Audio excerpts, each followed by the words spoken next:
अजित पवारांच्या राष्ट्रवादीला संघानं पुन्हा एकदा लक्ष केलंय। आरएसएसच्या विवेक साप्ताहिकामधून अजित पवार गटावर जोरदार निशाणा साधण्यात आलाय। तसंच भाजपला देखील काही सवाल करण्यात आलेले आहेत। विवेक साप्ताहिकाच्या लेखामध्ये नेमकं काय म्हटलंय पाहूया त्या संदर्भातला एक रिपोर्ट। ऑर्गनायझर आणि विवेक याच्या वतीनं कोणती विचारधारा आहे तिचा शोध घ्यावा लागेल। अजित पवार यांच्यावर आरोप झालेत, आरोपाची सिद्धता झाली नव्हती। सभी भ्रष्टाचारी लोग अपने साथ देने से आरएसएस और बीजेपी पूरी तरह से भ्रष्ट और बदनाम हो गए। आरएसएसचं मुखपत्र ऑर्गनायझर नंतर पुन्हा एकदा संघाच्या विवेक साप्ताहिकातून भाजपला सवाल करत अजित पवारांवर निशाणा साधण्यात आलाय। महायुतीत अजित पवार गटाच्या समावेशानंतर भाजपला लोकसभा निवडणुकीत फटका बसल्याची भूमिका आरएसएसने वेळोवेळी मांडली आहे। मात्र पुन्हा एकदा संघाशी संबंधित विवेक साप्ताहिकाच्या लेखातून अजित पवारांना लक्ष करण्यात आलं असून भाजपचेही कान टोचण्यात आले आहेत। धन्यवाद। बार-बार टारगेट किया जा रहा है। धन्यवाद। बार-बार टारगेट किया जा रहा है। अजित पवार यांच्यावर आरोप झालेत, आरोपाची सिद्धता झाली नव्हती हे अनेकदा त्या ठिकाणी आलेला आहे। शिळ्या कडीला ऊत आणण्याचा प्रयत्न त्या ठिकाणी विरोधकांनी करू नये।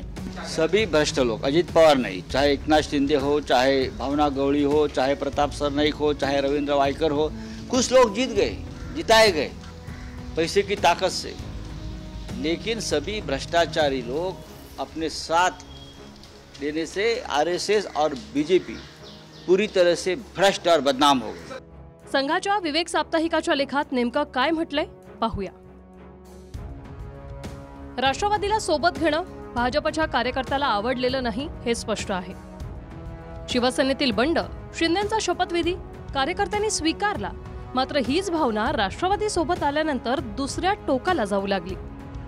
कार्यकर्त्यांमधील अस्वस्थतेमागे राष्ट्रवादीचा समावेश हे वरकणी मुख्य कारण, पण ते केवळ हिमनगाचं टोक। कार्यकर्त्यातून नेता घडवण्याची नैसर्गिक प्रक्रिया हे भाजपचे बलस्थान, पण त्या प्रक्रियेबाबत कार्यकर्त्यांना आता शंका। भाजप आयातांचा पक्ष, वॉशिंग मशीन हा विरोधकांनी चालवलेला नरेटिव्ह हे शंकेसाठी काही प्रमाणात कारण। सोशल मीडियावर हिंदुत्वाची बाजू मांडणाऱ्या ज्येष्ठ मंडळींबाबतीत जो प्रकार अलीकडे केला त्यामुळे चुटकीसरशी अवस्थेला बळ मिळालं, गावागावात चुकीचा संदेश केला। विवेक साप्ताहिकाच्या लेखामुळे विरोधकांना अजित पवार आणि भाजपवर टीका करण्याची आयती संधीच मिळाली।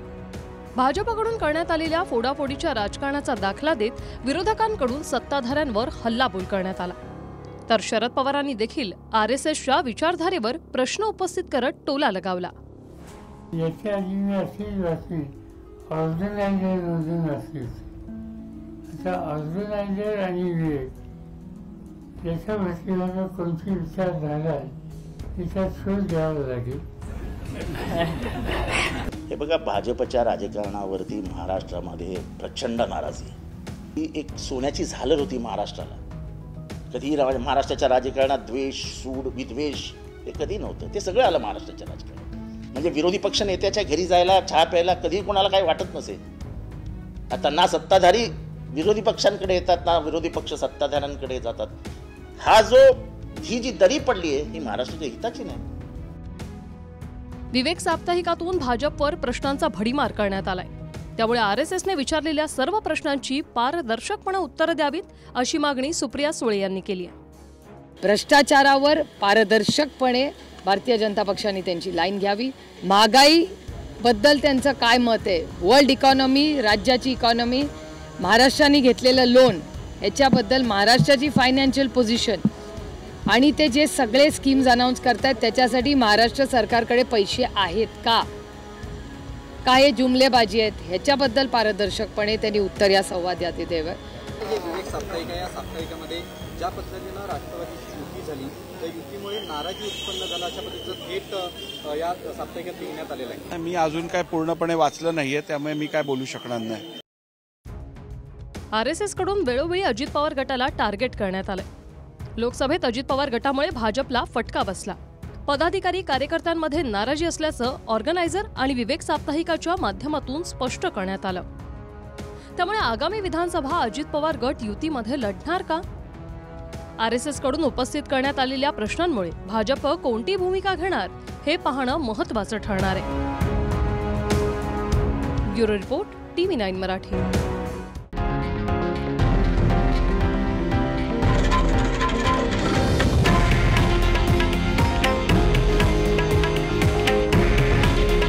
हे आहे देशातील नंबर 1 न्यूज नेटवर्क आणि आपण पाहत आहात TV9 मराठी. काळजी तुमची, हित महाराष्ट्राचं.